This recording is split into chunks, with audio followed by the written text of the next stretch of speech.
नमस्ते, नमस्कार, क्या हालचाल सबके। आई होप सब बहुत बढ़िया होंगे। अगर सब बहुत बढ़िया ही हो तो ये जो आपके सामने क्वेश्चन है इसको ज़रा सोल्व करने की कोशिश करो, पढ़ो, समझो।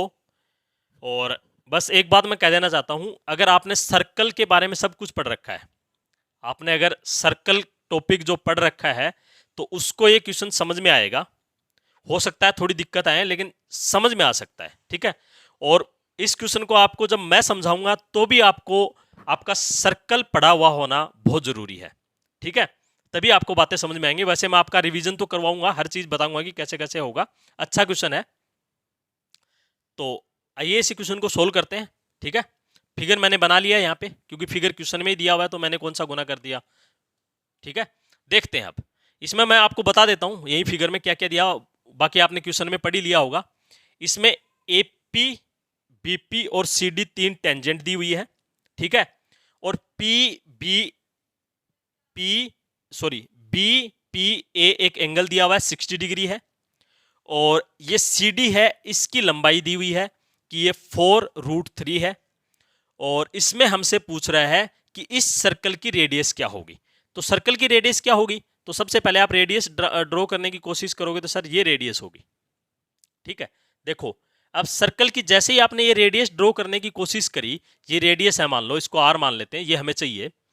तो जैसे ही आपने कोशिश करी तो आपको एक बात पता चलेगी, सर ये 90 डिग्री का कौन होगा यहाँ पे, क्योंकि स्पर्श रेखा पर जो रेडियस होता है वो लंबवत होती है। ये प्रॉपर्टी आपको आनी चाहिए सर्कल की। अगर आपने सर्कल पढ़ा है तो आप इस बात से अच्छे खासे अवगत हो, ठीक है।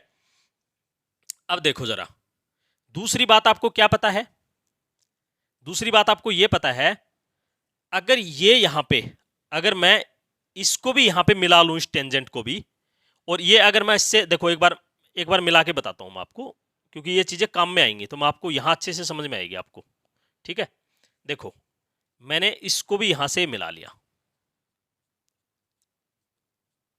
तो आप एक चक्रीय चतुर्भुज की आप बातें जानते हो क्या, कि चक्रीय चतुर्भुज क्या होता है। तो आप चक्रीय चतुर्भुज में ये कहोगे सर वो सर्कल के अंदर होती है और उसके अंदर है ना, उसके आमने सामने के जो कोण है उनका जो सम होता है वो 180 डिग्री होता है। तो देखो इसमें होता हुआ दिख रहा है क्या आपको, तो ये आप देखोगे कि ये 90 ये 90, क्योंकि ये त्रिज्या है, ये स्पर्श रेखा, तो ये भी 90 और ये भी 90, तो इनका योग तो 180 डिग्री हो गया।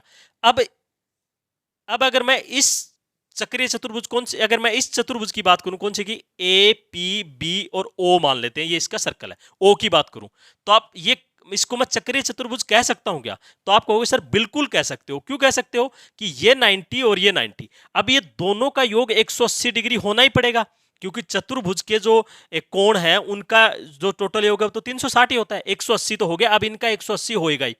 तो इसका मतलब ये हुआ, अगर ये कुछ एंगल मुझे दिया हुआ है 60 डिग्री, तो ये एंगल 120 होएगा पक्का। मतलब कि मैं आपसे ये कहना चाह रहा हूं, अगर आपको ऐसे टेंजेंट ऐसे दिया हुआ है तो ये टेंजेंट से बना और इस रेडियस से बना जो चतुर्भुज होता है वो भी चक्रीय चतुर्भुज की तरह ही बिहेव करता है, ठीक है। बात आई समझ में।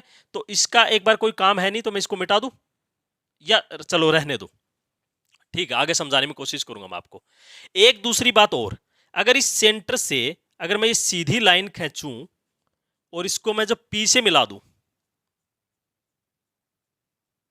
इसको मिला दूं मैं, तो अगर ये कोई एंगल है इसको ये बाइसेक्ट करेगा। आपको ये बात भी पता है आपको अच्छे से, अगर आप इसको जानते हो तो आप कहोगे सर बिल्कुल जानते हैं, अगर ये 60 डिग्री है तो ये 30 डिग्री हो जाएगा और ये भी 30 डिग्री हो जाएगा। आपको अच्छे से बात ये समझ में आई, बिल्कुल समझ में आई सर। अगर ये बात आपको समझ में आई तो जरा मेरे को ये वाला एंगल बताओ जरा कितना होगा। तो आप कहोगे सर ये 30 डिग्री, ये 90 डिग्री और ये एक त्रिभुज OPA की आप बात कर रहे हो, तो ये कितना एंगल हो जाएगा, तो आप कहोगे सर ये अपना 60 डिग्री हो जाएगा। और जैसे ही ये 60 डिग्री हुआ, जैसे ही ये 60 डिग्री हुआ, तो आपको एक बात क्या समझ में आई, कि सर यहां C है, इस पे भी तो दो टेंजेंट मिल रही हैं। यहां पे अगर मैं मान लो यहां पे एक Q मैंने पॉइंट डिनोट कर दिया, तो आप कहोगे सर ये CQ और CA भी तो टेंजेंट है इसी सर्कल के ऊपर, तो यहां भी अगर कोई कोण बनेगा, तो अगर ये मैं त्रिभुज बताऊं, अगर चतुर्भुज बताऊं आपको कौन सा, AOQC, तो ये भी एक चक्रीय चतुर्भुज है। अगर ये पूरा 60 डिग्री है तो ये 120 डिग्री हो गया, बिल्कुल हो गया भाई। क्योंकि ये भी तो दोनों टेंजेंट ही हैं, और जैसे ये बिहेव कर रहे थे वैसे ही ये ड्रॉ कर रहा है। आपको ये बात पकड़ में आनी चाहिए यहाँ पे, ठीक है। ये थोड़ा सा इंपॉर्टेंट चीज है जो आपको इस क्वेश्चन को सोल्व करने में आपकी हेल्प करेगा। तो आप कहोगे हाँ सर ये तो है ऐसा। अगर ये ऐसा है तो ये फिर एंगल बाइसेक्टर भी है, तो ये कितना है, तो ये कहोगे आप सर 60 डिग्री है। और ये आपको पता ही है ये त्रिभुज है, ये टेंजेंट है, तो ये यहाँ पे 90 डिग्री होगा। ये बात तो मैंने आपको पहले ही बता दी। अगर ये 60 ये 90 तो ये कितना, ये कहोगे सर आप ये 30 डिग्री।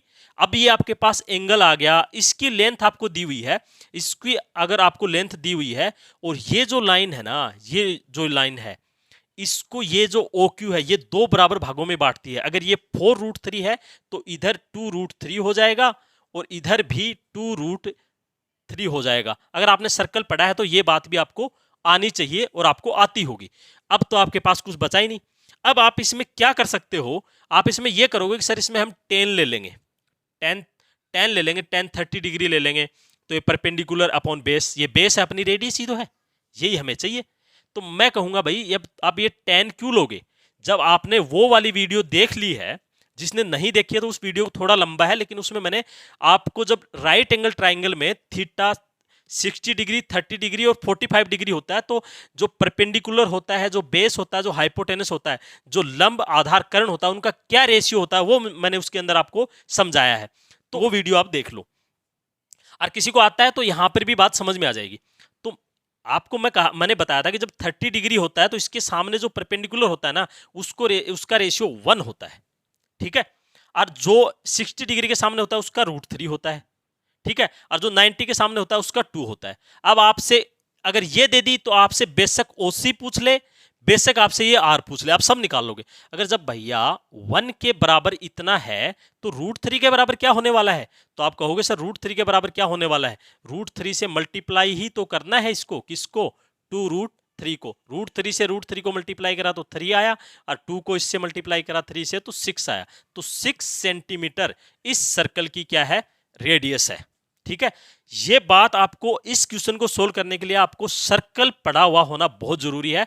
बस आपको मैंने कोशिश करी कि अगर अपने सर्कल में जो रूल पढ़ लिए, जो नियम पढ़ लिए सर्कल के, उनको आप अप्लाई कैसे करोगे, वो मैंने इसमें अच्छी खासी कोशिश करी है कि आपको ये बात समझ में आ जाए। आई होप आपको ये क्वेश्चन अच्छे से समझ में आया होगा। रेडियस निकल गई, अब आप इसमें ओसी पूछ लेता तो भी आपको घबराने की कोई जरूरत नहीं है। आप यहां से ओसी भी बता सकते हो, कितना आ जाएगा, 4√3 आ जाएगा।